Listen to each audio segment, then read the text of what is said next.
चलो दोस्तों, आज आपको मैं एक बुरे इंसान की कहानी सुनाता हूँ। मान लो ये 5 इंसान हैं। 1, 2, 3, 4, 5 ये पाँचों इंसान हैं और ये एक साथ एक घर में रहते हैं।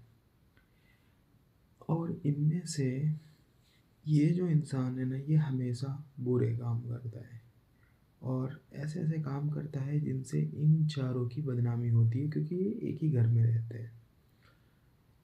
अब इसकी वजह से ये तो बुरे काम करके चला जाता है, मतलब किसी को परेशान करना, धोखाधड़ी करना, चोरी करना, ये तो ये काम करके चला जाता है।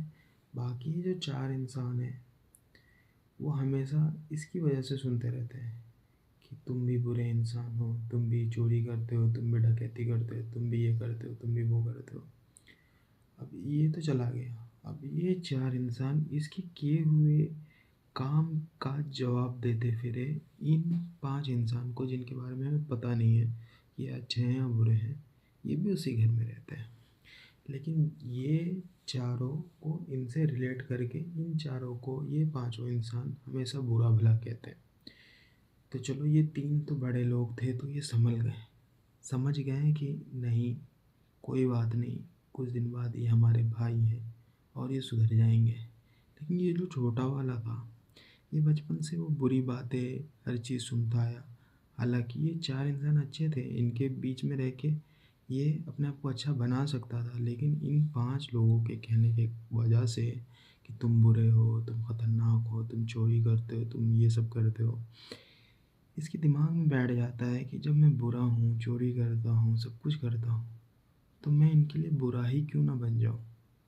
तो अब ये इंसान बहकावे में आके दिमाग के कम होने के कारण ये भी इस इंसान की तरह, ये वाले इंसान की तरह, ये भी बुरा हो जाएगा। और जब ये बुरा हो जाएगा तो ये तो बहुत ख़तरनाक हो जाएगा। इसी तरह हिंदुस्तान के मुसलमानों के साथ हो रहा है। हिंदुस्तान में आकर कौन आतंक फैलाता है, वो पाकिस्तानी है, अफ़गानिस्तानी है, कौन से देश से, कहाँ से है, कितने दुश्मन हैं, लेकिन नहीं, लेकिन उनके किए हुए कार्य का हमेशा ही हिंदुस्तान के मुसलमानों को जवाब देना पड़ता है। इस वजह से यहाँ के मुसलमान इरिटेट होते जा रहे हैं। जो समझदार हो तो समझदारी भरा कदम ही उठाएंगे, जो नौसिखिया है, जो मतलब ये सुन सुन के परेशान हो चुके हैं, क्या करेगा।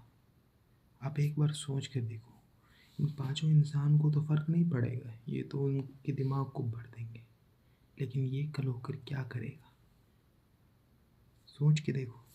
और ये सारी गंद जो हमारे समाज में हिंदू, मुस्लिम और बाकी धर्मों के बीच में फैलाया जा रहा है, ये सिर्फ और सिर्फ मीडिया के कारण हो रहा है। अगर आज हमारी मीडिया सुधर जाए तो ये जो आपस में मतभेद है, तो ये सब दूर हो जाएगा, हमारे देश की सुरक्षा बढ़ जाएगी। वो एक इंसान जो अपने आप को मुसलमान बोल के आता है और बम फोड़ के चला जाता है, यहाँ तो 20 करोड़ से ऊपर की आबादी है मुसलमानों की, कितने महफूज हो सकते हैं, पूरा का पूरा मुसलमान, पूरा का पूरा देश कितना महफूज हो सकता है। लेकिन नहीं, हमेशा प्रताड़ित करने के कारण ये देश कभी महफूज नहीं हो सकता। इस दिशा में हमें सोचने की ज़रूरत है।